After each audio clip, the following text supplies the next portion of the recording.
नमस्कार साथियों, आप सबका पुनः स्वागत है श्रद्धा एस्ट्रो ज्योतिष में। आप सभी का चैनल को सपोर्ट करने के लिए हृदय से धन्यवाद। और इसी प्रकार से आप लोगों का सहयोग जारी रहा तो हम नए नए अलग अलग विषयों पर आपके समक्ष कुंडली विवेचनाएं, अलग अलग विषय लाते रहेंगे। तो आज कुंडली विवेचना श्रृंखला में हमने गुरुजी के नाम से जो प्रचलित हैं, माननीय, जिन्हें सरसंघ द्वितीय माना जाता है चालक के रूप में, कुंडली श्री माधव सदाशिव गोलवरकर, जिन्हें गुरुजी भी जिन उपनाम से जाना जाता है। तो आइए शुरुआत करते हैं। क्या क्या ऐसे विषय हैं जो हम अपने अध्ययन के लिए गुरुजी के चार्ट से सीख सकते हैं, और क्या क्या हमारे जीवन में मुख्य भाव हो सकता है जो हमारे विषय, जिनसे हम समाज में अपने आप को रखते हैं, तो कौन सा भाव ज्यादा हाईलाइट है वो भी किसी कुंडली को देखकर जाना जा सकता है। तो आइए चलते हैं, गुरु जी की कुंडली विस्तार से चर्चा करते हैं। सबसे पहले जब भी कभी कुंडली देखी जाती है तो हम जानते हैं किस पर सबसे पहला विचार किया जाता है। लग्न, लग्नेश और चंद्र, चंद्रेश पर विचार किया जाता है। आपके सामने कोई भी चार्ट आएगा विवेचना के लिए तो हम ये देखते हैं लग्न कौन सा है, ज़ोडिएक में ये लग्न क्या बल रखता है, लग्नेश कहां चले गए हैं, चंद्र कौन सी राशि में बैठे हैं, और ये ज़ोडिएक यानी भौचक्र में ये राशि क्या बताती है, और फिलहाल चंद्र राशि यानी चंद्रेश कहां बैठे हुए हैं। तो सबसे पहले तो हम किसी भी कुंडली को देखेंगे तो यही विचार करेंगे। तो क्या लग्न है? मकर लग्न है। ध्यान रखना है, हम जब भी कोई लग्न निकलता है तो उसका स्वामी किस तरह से बर्ताव करेगा, इसको अगर अच्छे से समझना चाहते हैं तो 10 नंबर का जो लॉर्ड है उसके साथ साथ हमें यह भी ध्यान रखना है कि 10 नंबर राशि का स्ट्रक्चर कैसा है, और ये स्ट्रक्चर किस ग्रह को सबसे ज्यादा पसंद है। ठीक हो गया? अंतर समझिए। 10 नंबर जो लग्न है, मकर लग्न है, कैप्रिकॉन है, इसका स्वामी शनि है।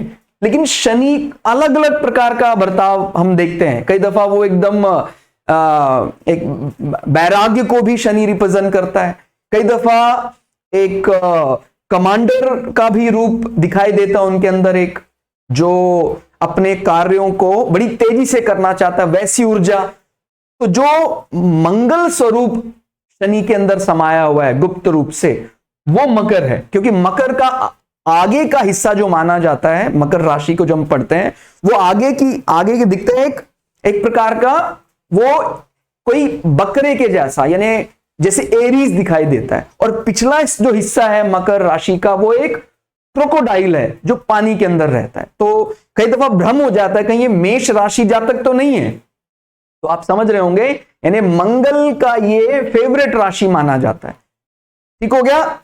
गवर्न कर रहे हैं, इसके अधिपति वैसे शनि है, लेकिन यही हमसे गलती हो जाती है कई दफा कि हम केवल शनि के जो मूल स्वभाव है उससे रिलेट करने लग जाते हैं। जैसे कई दफा हमारे पास 9 नंबर लग्न आता है, 12 नंबर लग्न आता है। बहुत बड़ा अंतर है, क्योंकि 12 नंबर लग्न जो है यानी पाइसेस लग्न, बृहस्पति उसको गवर्न जरूर करते हैं, लेकिन 12 नंबर फेवरेट लग्न किसका है? शुक्र का। तो वो गुरु या वो मेंटर शुक्र के जैसे बर्ताव करेगा, वो गुण ज्यादा आ जाएंगे। इसी प्रकार से यहां 10 नंबर शनि का लग्न है, लेकिन शनि का कौन सा स्वरूप जो अपने कार्य में बहुत ज्यादा ऊर्जावान होकर लगे रहता है। ज़ोडिएक में, भौचक्र में, ये हमारा ऑफिस है, तो ऊर्जा की तो कोई कमी नहीं है 10 नंबर में। और फिर लग्न में कौन प्रभाव जमाए हुए, कौन से ग्रहों का इंस्टेंटेनियस इंपैक्ट है, तात्कालिक प्रभाव कौन सा ग्रह जमा रहा है। अभी तक आप हमारे चैनल में अगर वीडियो देख रहे हैं तो आपको समझ में आ गया होगा, जो ओवरऑल रिजल्टेंट होता है वो ग्रह स्वामी के पास रिजर्व होता है। बड़ा जब तक कोई ऐसा उच्च का ग्रह नहीं बैठा हुआ है तब तक वो फेल पास तय नहीं कर सकता है। फेल पास तो इस घर का स्वामी ही तय करेगा। जो कुछ ओवर रूल दिए गए वो तभी अप्लाई होते हैं जब किसी राशि में कोई उच्च का ग्रह होके बैठ गया, तो फिर वो एक अलग बात है, वो अतिरिक्त बल दे देता है। नहीं तो किसी भाव को पास करवाना है या किसी भाव को फेल करवाना है, वो ग्रह स्वामी तय करता है। तो ग्रह स्वामी कौन है? शनि।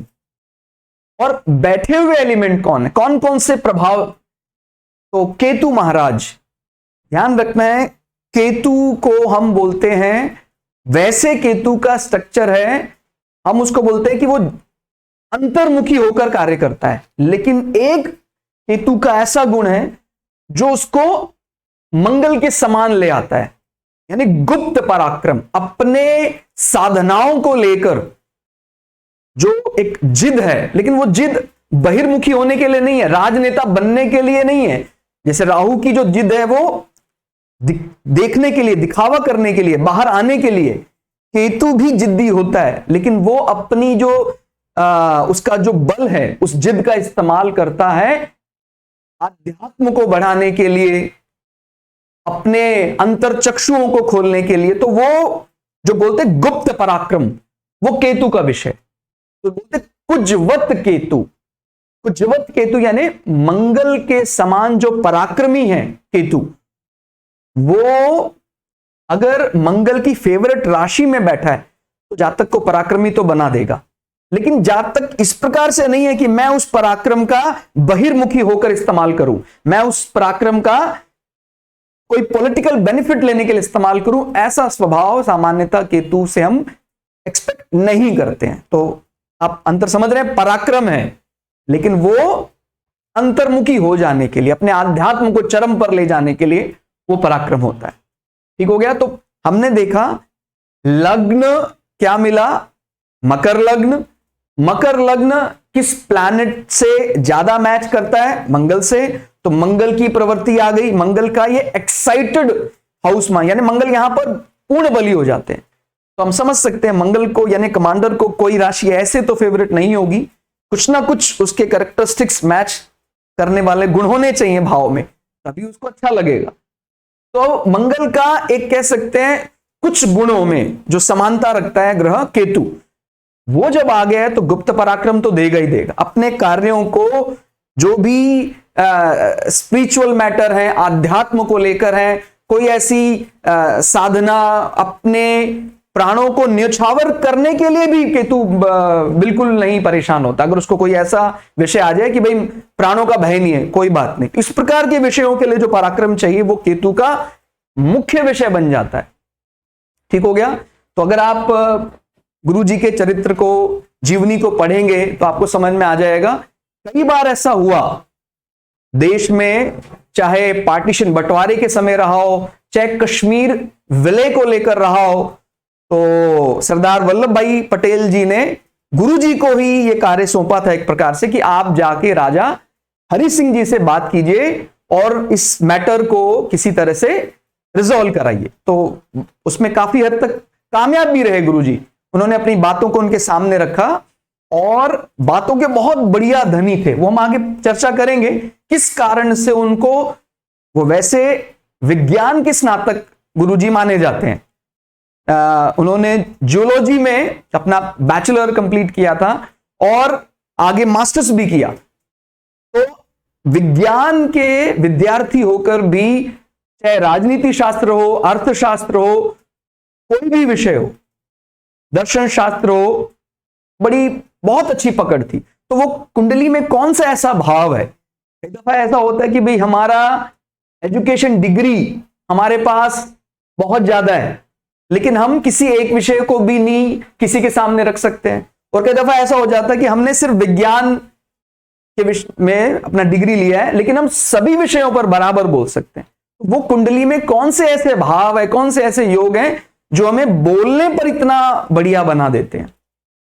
केतु, ये भी समझना है अपने को, केतु बहुत ज्यादा बोलकर पसंद नहीं होता है लग्न में जब जातक के बैठता है, लेकिन वो क्वालिटी टॉक्स करना जानता है।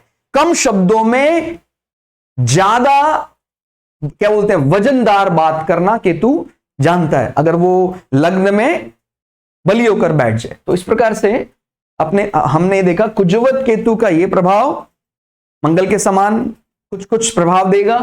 फिर लग्नेश स्वग्रही हो गए अपनी मूल त्रिकोण राशि में, ठीक हो गया। तो ये उसी अनुसार हमने यहां भी लिखा है, क्या क्या है। चंद्रमा भौचक्र की राज पुरोहित राशि में होकर 12वें भाव में स्थित है। लग्न में कुजवत केतु मंगल की उच्च राशि में गुप्त पराक्रम दिखाता है, ठीक हो गया। तो हमने लग्न की बात कर ली।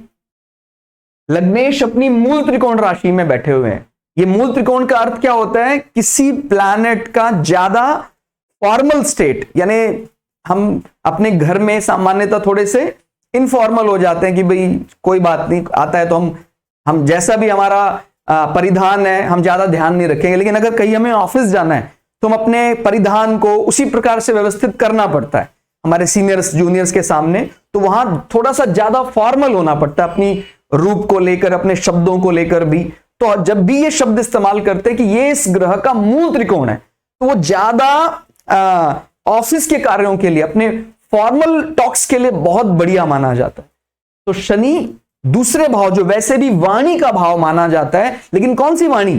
ये वाणी सांसारिक वाणी की बात नहीं करता है, ये आध्यात्मिक वाणी की बात करता है। किसी को, मतलब वो तो आप देख ही रहे हैं जीवन, माने जो सदाशिव गोलवरकर जी को जीवन मिला, वो जीवन में सबसे ज्यादा आध्यात्म ही रहा। जो शब्द निकल रहे हैं वो ज्यादा तीसरे भाव से रिलेट नहीं किए जा रहे। हालांकि तीसरे भाव का जो विषय है वो भी हम कवर करेंगे। मंगल तीसरे भाव में पराक्रमी बना देता है, व्यक्ति निर्भीक हो जाता है।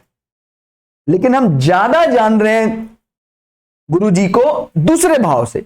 दूसरे भाव में कई धन योग और राजयोग बन रहे हैं, ठीक हो गया। तो हमने पहले लग्न समझा, लग्नेश की स्थिति को देखा, उसके बाद फिर हम चंद्रमा देखते हैं। चंद्रमा बैठे हुए हैं, ये ज़ोडिएक की कौन सी राशि है? नो, इसको बोलते हैं राज पुरोहित राशि, जो नवी राशि मानी जाती है, जिसको हम बोलते हैं आगे से ये पुरुष है, पीछे से एक घोड़े की तरह दिखाई देता है, धनु राशि, ठीक हो गया। तो अपने को ये ध्यान रखना है, धनु के पास बहुत ज्यादा ऊर्जा है, लेकिन उस ऊर्जा को बहुत भद्रता से लोगों के सामने रखता है। बृहस्पति, मैंने पहले भी कई दफा बताया है, बृहस्पति कभी भी अपने वाणी में तो आक्रामकता धनुराशि में ला सकता है, लेकिन अपने कार्यों में कोई ऐसी मंगल जैसी आक्रामकता वो नहीं सामान्यता लाता है। तो ये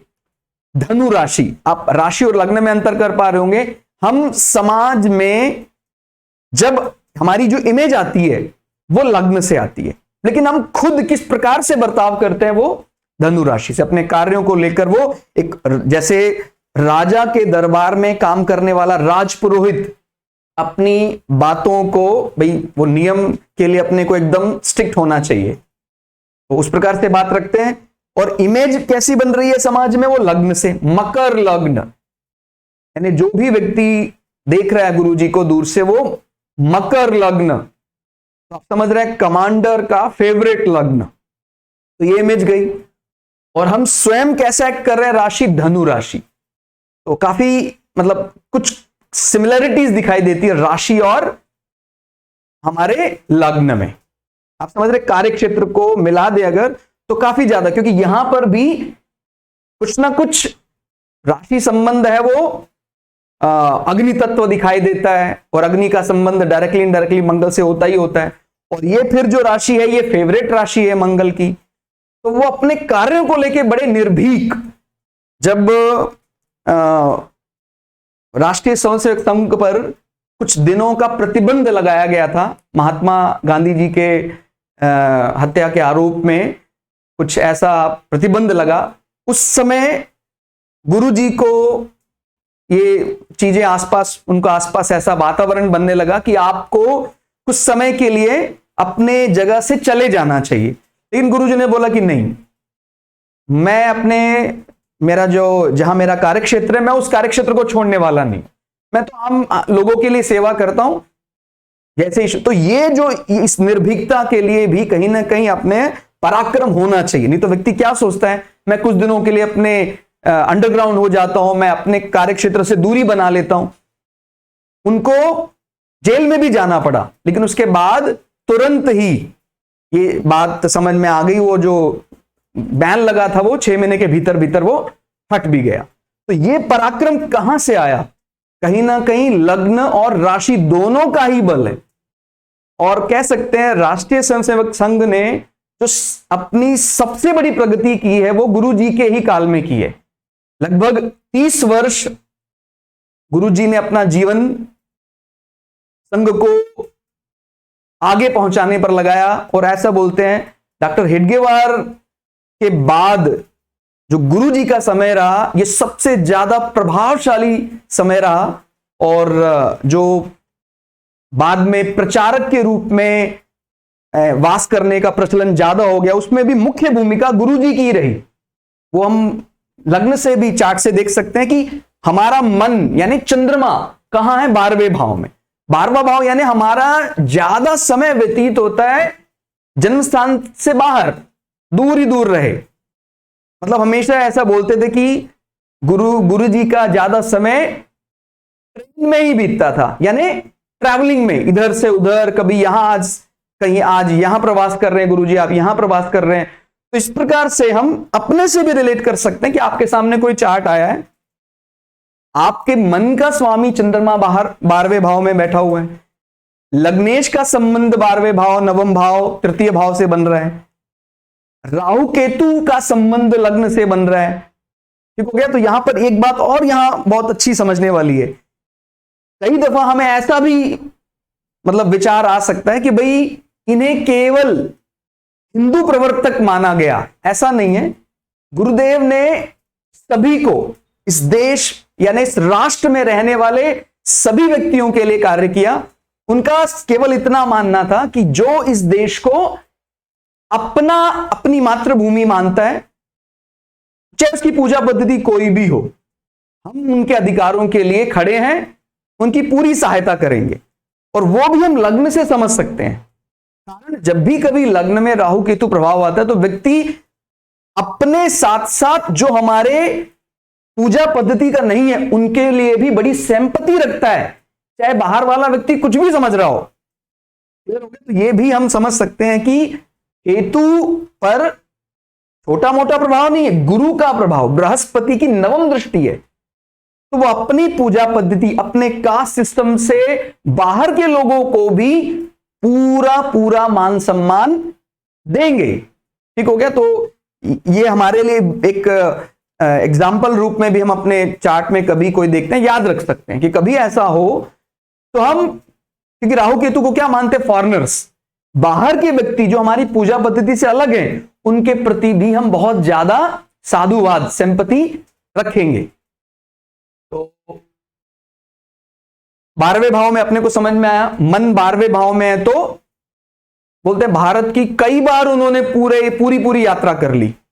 जो विस्तार आज के समय पर जो राष्ट्रीय स्वयंसेवक संघ को दिखाई देता है, उसमें सबसे बड़ी भूमिका गुरु जी की ही मानी जा सकती है। तो मैंने जैसे बताया, प्रवास करने का जो ज्यादा चलन बढ़ गया, उसमें भी गुरु जी का महत्व सबसे ज्यादा, और चार्ट से भी हम समझ सकते हैं। ठीक हो गया?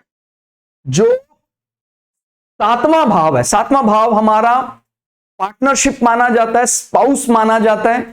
तो यहां 7वें भाव के स्वामी दूर क्षेत्र में चले गए, और जो 8वां भाव है, जो मांगल्य माना जाता है वैवाहिक जीवन के लिए, 8वां भाव भी देखते हैं, तो अपने व्यक्तिगत जीवन के लिए विवाह से एक प्रकार से दूर कर दिया। कारण क्या है? क्योंकि सूर्य को अभी एक शत्रु लोभी में बैठना पड़ा, जो अष्टम भाव का स्वामी, जो विवाह मांगल्य के लिए देखा जाता है। तो व्यक्तिगत जो जीवन रहा उसमें विवाह नहीं रहा, तो अपना जीवन पूरी तरह से, अपना ब्रह्मचर्य जीवन राष्ट्रीय संघ को ही समर्पित कर दिया। तो उसमें हम इस प्रकार से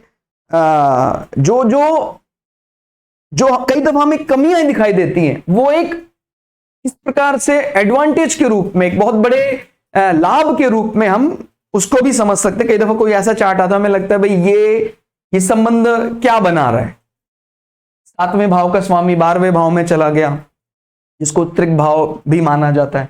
8वें भाव का स्वामी कहीं ना कहीं शत्रुओं के साथ पीड़ित है।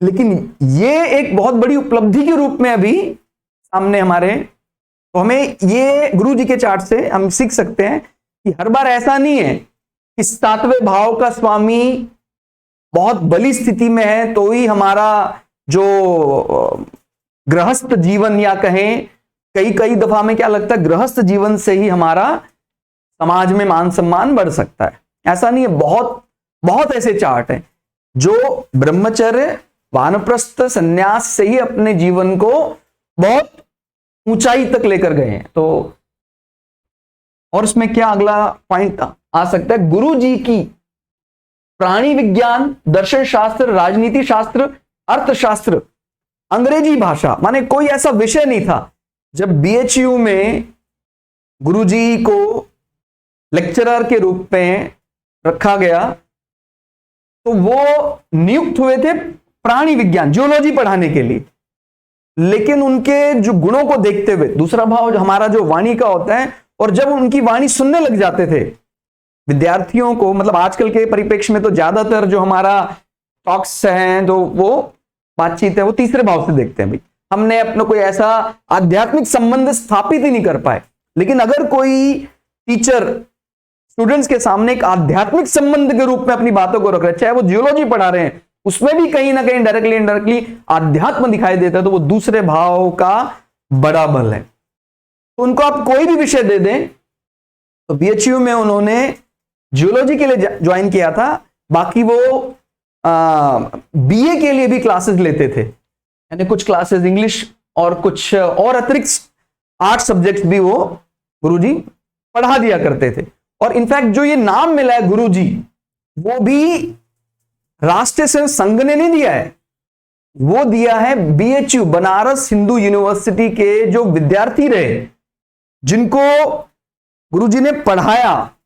तो मन से अलग अलग प्रकार की इमेज निकलती है। तो विद्यार्थियों के मन में कोई इस प्रकार का लेक्चरर है, सिर्फ ये प्रोफेसर है, ऐसा नहीं भाव निकल रहा है। वो तो लग रहा है कि भाई जो हमें शुरू से आध्यात्मिक ज्ञान देते आए हैं, जो हमारे नैतिक मूल्यों को भी बढ़ा सकते हैं, वो गुरुजी नाम विद्यार्थियों ने ही, बनारस हिंदू यूनिवर्सिटी के विद्यार्थियों ने ही गुरुजी नाम दिया, तो जिससे पूरे राष्ट्र में विख्यात भी हो गए। तो वो नाम आगे चलकर फिर गुरुजी के रूप में ही प्रसिद्ध हो गया। तो हमें ये बात भी ध्यान रखनी कि वो भी कहीं ना कहीं चार्ट के दूसरे भाव का बल है। जैसे मैंने पहले भी कई दफा बताया, आजकल हम इस भाव को ज्यादा तवज्जो इंपॉर्टेंस नहीं देते हैं। हमारा उच्च शिक्षा 9वां भाव देख रहे हैं हम, हमारा डिग्री सर्टिफिकेशन 5वां भाव देख रहे हैं हम, लेकिन हमारा जो नैतिक मूल्य है, हम अपनी बातों पर खरे उतरे, वो हम दूसरे भाव को भूल जाते हैं। और दूसरा भाव केवल नैतिक मूल्य नहीं है, ये हमारा एक्युमुलेशन ऑफ वेल्थ भी है। जो भी आपने कमाया है वो आपके काम आए, आपकी जनरेशंस के काम आए, आपकी पीढ़ियों के काम आए, वो एक्युमुलेशन ऑफ वेल्थ दूसरे भाव से देखा जाता है। अब आप समझ सकते हैं, डायरेक्टली इनडायरेक्टली इनके कुटुंब का फायदा, इनकी रिसोर्सेज को एक्युमुलेट करने का फायदा पूरे एक प्रकार से समाज को मिला। और बहुत लोगों की, जैसे आप अगर इतिहास में पढ़ेंगे तो 1962 के वॉर में इतना बढ़िया इनका होल्ड था गुरुजी का रिसोर्सेज पर कि अपने सभी स्वयंसेवक को, जो इंडो चाइना वार हुआ था उसमें उनको बोला कि नहीं, आप सभी को बराबर मदद करनी है, पूरा मदद किया। इसी कारण से पंडित नेहरू ने, मतलब ये बहुत रेयर होता है कि किसी बाहर के माने जो सेना से बाहर की कोई ऐसी टुकड़ी को अलाउ किया जाए 26 जनवरी की परेड में। तो राष्ट्रीय स्वयंसेवक के लगभग 300 स्वयंसेवकों को 26 जनवरी में परेड में जाने का मौका मिला। का सबसे बड़ा कारण यही था कि इंडो चाइना वॉर में जो कमाल का सहयोग दिया, और सहयोग में सबसे बड़ी भूमिका गुरुजी की रही। तो हम जब हमारे खुद का रिसोर्सेज हमारे हाथ में है, मींस ये ऐसा नहीं कि वो मेरा कमाया हुआ धन है, ये किसी भी प्रकार का मेरे डायरेक्टली इनडायरेक्टली रिसोर्सेज हैं जो मैं समय आने पर उनका सदुपयोग कर सकता हूं। वो हम कहां से देखते हैं? दूसरे भाव से। बात को समझना है। मेरी रूटीन इनकम 11th हाउस से देखूंगा मैं, ठीक हो गया। लेकिन उस इनकम का क्या फायदा है अगर उस इनकम को मैं सेविंग्स में ही अगर कन्वर्ट नहीं कर पा रहा हूं? इसलिए ध्यान रखना है कि हम 11th हाउस से भी ज्यादा इंपॉर्टेंस दूसरे भाव को दे रहे हैं, जिसको धन भाव भी माना जाता है। और धन केवल एक रूप में नहीं मानते, किसी भी प्रकार का अगर अपने को कोई ऐसी व्यवस्था चाहिए, गुरु जी के कहने पर कोई कुछ भी करने के लिए तैयार हो जाता था कि आपने जो कहा है वो हमारे लिए ईश्वर की आज्ञा के समान। जब आप इनके जीवनी के बारे में और पढ़ेंगे तब आपको समझ में आएगा कि भारत देश में एक बहुत बड़े माइलस्टोन के रूप में गुरुजी को ख्याति प्राप्त हुई। उसमें सबसे बड़ा कारण कह सकते हैं दूसरा भाव। भाई लग्नेश का योग कारक शुक्र के साथ मिलना, प्रबल राजयोग दूसरे भाव में बन रहा है, ठीक हो गया। तो गुरु जी का प्राणी विज्ञान जूलॉजी में तो मास्टरी थी, साथ साथ दर्शन शास्त्र में। और एक चीज और बड़ी इंटरेस्टिंग आपको लगेगी, कई दफा हम जैसे सिंबल्स की बात करते हैं कुछ कि भाई हमारे ये कुछ भी मतलब हम टेबल में कुछ ऐसे रखते हैं सिंबल्स, वो सिंबल्स भी कई दफा हमारे ज़ोडिएक से रिलेट करते हैं। हमने कोई ऐसी स्टडी की है वो भी हमारी राशि लग्न से मैच करते हैं। जैसे हम बोलते हैं कि भाई प्रथम भाव में अगर राहु का प्रभाव है तो डायरेक्टली इनडायरेक्टली व्यक्ति इलेक्ट्रॉनिक्स में, आर्टिफिशियल इंटेलिजेंस में इन्वॉल्व होता है। इसी प्रकार से केतु का प्रभाव है तो व्यक्ति अंतर्मुखी आध्यात्म हो जाएगा। और केतु को हम विष्णु अवतार, मत्स्य अवतार के साथ भी जोड़ते हैं। तो अगर आप गुरु जी के जीवन के बारे में पढ़ेंगे तो जो जूलॉजी में रिसर्च के लिए गुरु जी सबसे पहले गए थे चेन्नई, मद्रास में, उस समय वहां जो मद्रास नाम से गए थे जहां, तो मद्रास या जो आज का नाम है वर्तमान में चेन्नई, वहां पर उन्होंने जो रिसर्च किया जूलॉजी में वो भी मछलियों पर रिसर्च किया। जैसे केतु को हम भगवान विष्णु के मत्स्य अवतार के साथ जोड़ते हैं, तो उस प्रकार से भी हम रिलेट कर सकते हैं कि कई दफा ऐसा हो जाता है कि कुछ ऐसे लग्न में प्रभावित जो ग्रह हैं उससे संबंधित आइदर हम किसी कर्म में इन्वॉल्व हो गए, तो वो भी बहुत इंटरेस्टिंग है। कुछ हम जैसे जैसे आगे बढ़ेंगे हमें कई चीजें समझ में आएंगी कि चार्ट में ऐसी भी कई चीजें छुपी होती हैं जो हम कई दफा इग्नोर कर देते हैं, ठीक हो गया। दर्शन शास्त्र यानी अगर इस कॉम्बिनेशन को देखते तो लगभग सभी आ जाता है। राजनीति शास्त्र, ठीक हो गया, जूलॉजी, और शनि दूसरी आंग्ल विद्याओं के प्रोफेशन माने जाते हैं। बुद्ध वाणिज्य और अर्थ के भी बहुत अच्छे जानकार माने जाते हैं। इस प्रकार से हम रिलेट कर सकते हैं। और इतना ही नहीं, हम साथ साथ खेल कूद, संगीत आदि में भी बराबर की रुचि दिखा रहे हैं। यानी गुरु जी का पराक्रम भी बहुत बड़ा चढ़ा था। तीसरे भाव हम जानते हैं, जो भी हमारे अंदर एक स्पोर्ट्समैन स्पिरिट है, गुरु जी को खेलकूद में भी बहुत रुचि थी। जब बचपन में जो कभी भी टेनिस का मौका मिलता था गुरु जी को, तो बिल्कुल उसमें भी वो पूरा बढ़ चढ़ कर भाग लेते थे। तो तीसरे भाव से हम क्या देखते हैं? हमारे पराक्रम को, जो स्पोर्ट्समैन स्पिरिट है, वो तीसरे भाव से देखते हैं। और वो स्पोर्ट्समैन स्पिरिट को हम अल्टीमेटली किसी, अगर हम कोई मेडल वगैरह जीतना चाहते हैं तो वो हम छठे भाव के बल से देखते हैं। तो छठे भाव का बल बुद्ध, हालांकि आगे चलकर उन्होंने कोई इस प्रकार से उसको प्रोफेशनल करियर के रूप में तो नहीं बनाया, लेकिन हाँ बहुत अच्छे खिलाड़ी के रूप में जाने जाते थे, ठीक हो गया। और इसी प्रकार से चाहे बांसुरी बजाना हो, सितार वादन में भी गुरुजी दक्ष थे, बहुत बढ़िया सितार वादन। तो कहीं ना कहीं हम कह सकते हैं अगर हमारे लग्न का अच्छा संबंध बनता है, माने अगर इस संबंध को, इस युति को देखते हैं, तो इस युति में जो सबसे फेवरेबल युति है वो ये है। तो आप समझ रहे हैं क्यों? भाई लग्नेश इस चार्ट के लिए जो योग कारक प्लैनेट है उसके साथ जो राजयोग बना रहा है, और शुक्र को हम एक प्रकार से क्या बोलते हैं, वो कला का जानकार है। एस्ट्रोलॉजी में उसको डांसिंग गर्ल की उपाधि भी हम दे देते हैं। मतलब माने जो समझने के लिए हम कि जो भी एंटरटेनमेंट है उसके लिए शुक्र का इन्वॉल्व होना जरूरी है। तो आप समझ सकते हैं सभी कलाओं में निपुण गुरुजी, और उसमें सबसे ज्यादा प्रभाव दूसरे भाव का ही दिखाई दे रहा है, ठीक हो गया। लग्नेश शनि वाणी भाव में अपनी मूल त्रिकोण राशि कुंभ में बैठे हैं। वाणी भाव में लग्नेश का पंचमेश और नवमेश से प्रबल राजयोग संबंध। ठीक हो गया। पंचमेश कौन है? शुक्र, यानी पंचम भाव के स्वामी की बात कर रहे हैं अभी। नवमेश यानी भाग्य स्थान का स्वामी कौन है? बुध। तो वो दूसरे भाव में बैठकर प्रबल राजयोग धनयोग में इन्वॉल्व हो गए। पंचम भाव हमारा विवेक बुद्धि है, हमारा डिग्री सर्टिफिकेशन है। और जब पंचम भाव विवेक भाव में बृहस्पति जैसे ग्रह बैठे हुए हैं तो समझ सकते हैं कितना कमाल का जजमेंट रहा होगा। कश्मीर के लिए जो बड़ी सीरियस वार्ता की, इतने बड़े मतलब बड़े विवाद आए। राजा हरि सिंह ने कई काउंटर क्वेश्चन रखे कि भाई हमारे लिए तो रेलवे और एयर के रास्ते ज्यादा आसान हैं, हम पाकिस्तान के साथ जाना ज्यादा फेवर रहेगा।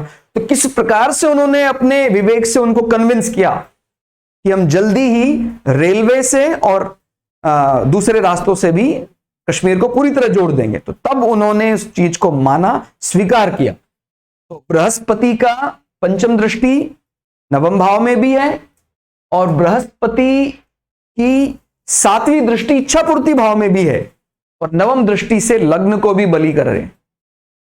तो केतु और बृहस्पति का मिलन हम जानते हैं। किसी प्रकार से केतु बृहस्पति पर दृष्टि जमा रहे हैं, बृहस्पति केतु दृष्टि संबंध बना रहे हैं, तो ऐसा बोलते हैं कि हमारे जो इनिशिएटिव होते हैं वो कहीं ना कहीं मुक्ति की ओर ले जाते हैं। तो आप समझ रहे, इमेज ही ऐसी बन रही है। कुछ वर्ष के लिए गुरुजी भी बंगाल में चले गए थे और पूरे एकदम एक सन्यासी के रूप में रामकृष्ण मिशन के साथ जुड़ गए। तो वो रूप भी माने उनके अंदर पूरी तरह से विजन क्लियर था कि मैं एक सन्यासी के रूप में ही हूं। तो ये जो मुक्ति का मार्ग है कि बृहस्पति और केतु का मिलन अपने आप ही तैयार कर देता है। ठीक हो गया। सप्तमेश का 12वें भाव में जाना, अष्टमेश का लग्न के साथ शत्रु संबंध गृहस्थ जीवन से दूरी बताता है। तो लेकिन हम समझ सकते हैं हम अपने गृहस्थ के लिए नहीं बने, लेकिन हमने समाज में कितने ब्रह्मचारियों और गृहस्थियों का भला किया। पार्टीशन के समय, बंटवारे के समय जो व्यवस्था स्थापित करने में कामयाब हुए उसमें सबसे बड़ा योगदान गुरुजी का रहा। गुरुजी ने एकदम साफ कहा था कि भाई कोई भी व्यक्ति को जिस भी प्रकार का मदद चाहिए वो जब तक पाकिस्तान वाले साइड से सभी लोग हमारे यहां नहीं आ जाते हैं तब तक हम वहां पर खड़े होकर पैरवी करेंगे या चौकीदारी करेंगे। तो इस प्रकार से हम समझ सकते हैं कि कितना प्रभावशाली व्यक्तित्व रहा। और तभी हम बड़े विश्वास के साथ किसी को ये बात कह सकते हैं जब हमारे दूसरे भाव, क्योंकि दूसरा भाव वाणी का, तुरंत व्यक्ति कन्विंस हो जाएगा। और तीसरा भाव क्या है हमारा? फॉर्मल टॉक्स का। हमारी वाणी में मंगल का शौर्य भी झलकता है। ठीक हो गया। तीसरे भाव में वैसे भी मंगल बहुत पराक्रमी हो जाते हैं। ठीक हो गया। आध्यात्मिक वाणी और वाणी पराक्रम भावों की स्थिति जातक को हर विषय में बोलने में दक्ष बनाता है। ठीक हो गया। जब भी दूसरे भाव और तीसरे भाव में बली संबंध दिखाई देता है, देखिए तीसरे भाव में भावत भावम भी लागू हो जाता है। तीसरे भाव का स्वामी अपने से तृतीय होकर बढ़िया अवस्था में बैठे हुए हैं। बृहस्पति को वृषभ राशि से कोई परहेज नहीं है। वृषभ राशि जो कुटुंब राशि मानी जाती है, ज़ोडिएक की जो दूसरी राशि मानी जाती है, हम समझते हैं बृहस्पति का दूसरे भाव से संबंध स्वर्ण संबंध बताता है। यानी बोलते हैं अगर कभी भी दूसरे भाव में बृहस्पति यानी स्वर्ण उपलब्ध करा देता है तो रिसोर्सेस को बढ़ाने वाला माना जाता है। यहां स्वर्ण का मतलब केवल सोने के आभूषण से नहीं माना जाएगा। ठीक हो गया। तो ध्यान रखना है, जिन्हें हम गॉड मेटल्स भी कहते हैं या ईश्वर की धातुएं मानते हैं, सोना चांदी, तो इस प्रकार से बृहस्पति को स्वर्ण का कारक भी माना जाता है। फर्स्ट क्लास रिसोर्सेज अवेलेबल करवाना, उसमें वृषभ में अगर बृहस्पति आते हैं तो बहुत बढ़िया माना जाता है। और बृहस्पति केतु का दृष्टि संबंध मुक्ति होने की भावना पर बल देता है। तो ये मुक्ति कॉम्बिनेशन माना जाता है। किसी भी चार्ट में अगर बली अवस्था में बृहस्पति केतु का मिलन है तो व्यक्ति का कई मैंने चार्ट ऐसे देखे, उनकी आयु अभी कम है, जब मैंने उनको बोला तो उनको लगता कि सर पता नहीं वो कैसे बदलाव आया, लेकिन अभी जल्दी ही कुछ ही वर्षों में ये बदलाव आया है। पहले हमने कभी विचार भी नहीं किया था कि हम इस मोक्षा स्टडी, अकल्ट, इस प्रकार के को कभी पढ़ेंगे भी, लेकिन उनके चार्ट में इस प्रकार के संयोग के कारण ऐसा हुआ। और अगर 12वें भाव में स्वग्रही होकर बृहस्पति बैठ जाए, साथ में केतु आ जाए, तो काफी हद तक ये क्लियर कर देता कि भाई अब पुनर्जन्म नहीं लेना है। तो ये मतलब बहुत बहुत रेयर योग माना जा सकता है। आप समझ सकते हैं हमारा मकसद क्या है। हमारा मकसद तो यही है कि हम परम शांति पाना चाहते हैं। डेली के जो कॉम्पिटिशन्स हैं, हार जीत, ये डेली कब तक चलती रहेंगी? क्या 100 साल, क्या 200 साल, कब तक चलती रहेंगी? तो इनका भी एक दिन मतलब निराकरण हो जाए, हम सुख दुख के बंधन से, डेली के हार जीत के बंधन से मुक्त हो जाए। उसके लिए हमें क्या चाहिए? मोक्षा कॉम्बिनेशन चाहिए चार्ट में। तो इस प्रकार के कॉम्बिनेशन मिल जाते हैं तो व्यक्ति फिर मुक्त हो जाता। तो आज हमने गुरु जी का चार्ट आप लोगों के सामने रखा। हालांकि मैं आपको यहां क्लियर कर रहा हूं, किसी भी चार्ट को, खासकर महापुरुषों के चार्ट इस प्रकार से कोई जिनका बहुत प्रभाव समाज में रहा, ऐसे चार्ट को अगर हम एक्सप्लेन करने में आए तो एक दिन क्या पूरे साल भर भी लगातार रिकॉर्डिंग करते रहें तो कम है। लेकिन हमारी भी कुछ सीमाएं हैं, उसी लिमिट्स में रहकर हमें कार्य करना होगा। लेकिन हम हर दिन कुछ ना कुछ सीख रहे हैं और आगे भी सीखते रहेंगे। आप सभी दर्शकों का हृदय से धन्यवाद। इसी प्रकार से आप हमारा मनोबल बढ़ाते रहिए और जितना ज्यादा आप हमें सपोर्ट करेंगे उतना ही हम नई नई चीजें आप लोगों के सामने लाने का प्रयास करेंगे। कुछ व्यूअर्स ने कमेंट किए थे कि कुछ शॉर्ट वीडियो डाले जाएं, तो हमने शॉर्ट वीडियो बनाने का भी प्रयास किया। बाकी जैसा भी ईश्वर समय देगा हम आप लोगों के साथ जुड़े रहेंगे। मिलते हैं अगली वीडियो में, तब तक के लिए जय श्री भगु पराशरा, जय श्री शुक्राचार्य, नमस्कार।